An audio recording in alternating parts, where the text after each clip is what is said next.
You can build all the Trump towers you want, your islands and whatever these kuffar they do. The person who receives his kitab in his left hand, he says, I wish death was permanent, decisive, that I would not be raised after this. And my wealth didn't benefit me any. You can build all the Trump towers you want, your own islands and your islands and whatever these kuffar they do. You can do all of that. Where is he today? You know what I'm talking about.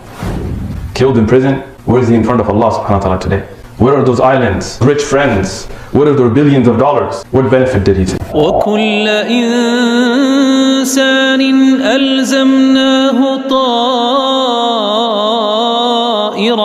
فِي عُنُقِهِ وَنُخْرِجُ لَهُ يَوْمَ الْقِيَامَةِ كِتَابًا يَلْقَاهُ مَنشُورًا اقْرَأْ كِتَابَكَ كفى بنفسك اليوم عليك حسيبا.